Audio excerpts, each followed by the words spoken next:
नमस्कार दोस्तों, मैं विकास अवस्थी और आप देख रहे हैं प्रॉपर्टी समाधान। साथियों, आज मैं बात करने वाला हूं यमुना अथॉरिटी के मास्टर प्लान में यमुना एक्सप्रेसवे पे।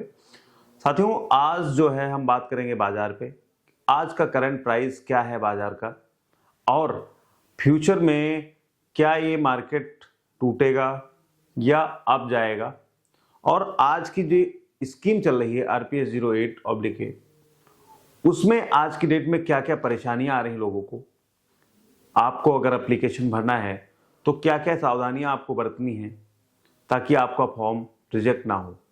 साथियों, सबसे पहले मैं बात करता हूं आज की मार्केट प्राइस की। अगर हम एग्जांपल के तौर पे आज हम 300 मीटर की बात करते हैं तो लगभग जो इन्वेंट्री 2.25 करोड़ रुपए की हुआ करती थी, आज की डेट में आपको 1,80,00,000 रुपए को देखने को मिल जाएगी। 1,80,00,000 रुपए से स्टार्टिंग हो जाती है 300 मीटर की, चाहे वह सेक्टर 18 हो चाहे सेक्टर 20 हो। अगर बहुत अच्छी इन्वेंट्री की तलाश में आप नहीं है तो 1,80 में भी आपको इन्वेंट्री मिल जाएगी। अब बात करते हैं, क्या ये मार्केट ऐसे ही नीचे चलती रहेगी, नीचे टूटती रहेगी? तो उम्मीद ये करते हैं कि अगर इसी तरह स्कीम यमुना अथॉरिटी ने लॉन्च करती रही तो ये बाजार ऐसे ही रहेगा। जैसे पहले RPS 08 आया, उसके बाद तुरंत RPS 08/A आ गया।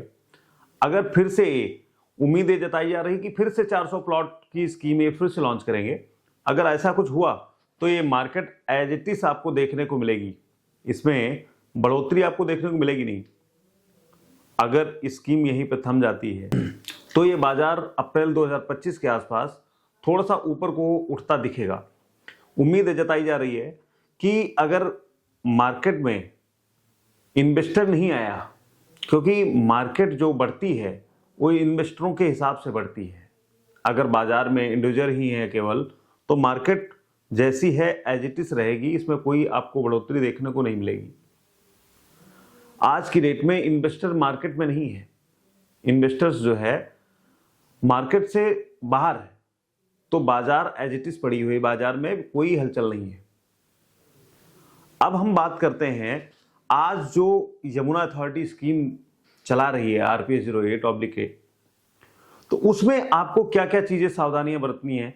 अगर एप्लीकेशन आप भर रहे हैं तो क्या क्या चीजें आपको देखनी है। सबसे पहली चीज, अगर आप वहां पर रजिस्टर्ड कर रहे हैं तो अपना नाम वहां पे वही भरे जो आपको आपके डॉक्यूमेंट्स में हो, आधार कार्ड में हो, पैन कार्ड में हो, वही नाम आप वहां पे रजिस्टर्ड करें, ताकि जो है नाम एप्लीकेशन में सही आए। अगर आपने रजिस्टर्ड किसी और नाम से कर दिया, अगर आप फॉर्म दूसरे नाम से भरना चाहते हैं तो वो पॉसिबिलिटी नहीं है, फिर से आपको रजिस्टर करना पड़ेगा दूसरे मोबाइल नंबर और दूसरी मेल ID से। पहली चीज है। दूसरी चीज है, कई बार लोग जो है ना डेट ऑफ बर्थ में गलतियां कर देते हैं। डेट ऑफ बर्थ डालते कुछ हैं और जब एज पूछता है काउंटिंग में टोटल, तो उसमें कुछ और डाल देते हैं या मंथ गलत डाल देते हैं। वो चीजें आपको बिल्कुल ध्यान से सही भरनी है।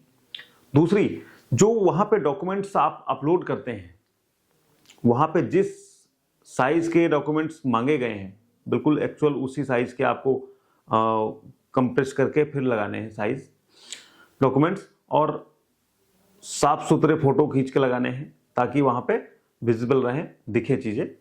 एक चीज तो ये हो गई। दूसरी, बैंकिंग, वहां पे कई सारे लोग, पीछे हमारे पास RPS 08 में बहुत सारे फोन आए कि हमारा पैसा अभी तक रिटर्न नहीं आया, क्योंकि पिछली स्कीम एक ऐसी स्कीम थी जिसमें 72 आवर्स में अथॉरिटी ने पैसा रिफंड किया था, और उसके बावजूद भी बहुत सारे लोगों के पैसे नहीं पहुंचे उनके पास। तो उसका रीजन ये रहा कि उन्होंने जब एप्लीकेशन भरा तो उसमें कई सारी गलतियां कर दी, या फिर अकाउंट नंबर में गलती हो गई, या फिर IFSC कोड में गलती हो गई, कहीं ना कहीं कोई ना कोई मिस्टेक रही।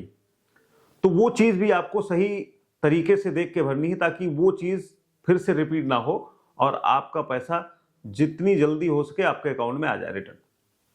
तो ये सारी चीज तो एप्लीकेशन भरने में है। अगर आप एट प्रेजेंट टाइम आपका जहां ब्रांच है वहीं पे आप अवेलेबल है, कहीं बाहर नहीं है, तो कोशिश ये करें कि चालान जनरेट करने के बाद अपने बैंक से अमाउंट वहां पे पेड कराएं। कई बार होता है नेट बैंकिंग करने से चीजें जो है फंस जाती हैं, हो नहीं पाती, क्योंकि सर्वर कई बार डाउन होता है। तो ये सारी चीज़ें आपको ध्यान रख के फिर जो है एप्लीकेशन भरने हैं। और आज की डेट में लगभग उम्मीद ये जताई जा रही है कि 22-23 हज़ार एप्लीकेशन इसमें लगभग आ चुके हैं। अगर एप्लीकेशन भरना है तो आप भर सकते हैं, इसमें कोई परेशानी नहीं है।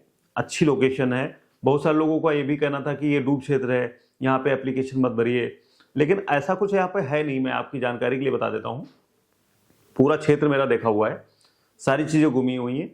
यहाँ पे गांव तो जरूर है, आस पड़ोस में गांव है, लेकिन यहाँ पे कोई डूब क्षेत्र नहीं है।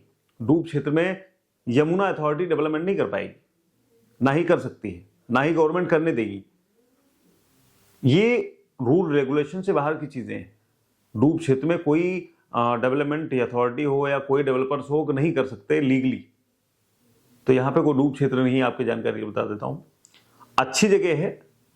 बेसिकली मैं अगर कंपेयर करता हूं तो सेक्टर 22D से भी अच्छी लोकेशन इसकी है। Sector 22D Yamuna express way लगी हुई है, लेकिन उसके तीनों साइड से गांव बिल्कुल जुड़े हुए हैं। 3 साइड से गांव हैं सेक्टर 22D के अंदर, बीच में प्लॉट है, उनसे अच्छी लोकेशन इसकी है। तो साथियों, उम्मीद करता हूं कि जो इन्फॉर्मेशन मैंने दी वो आप सभी को पसंद आएगी।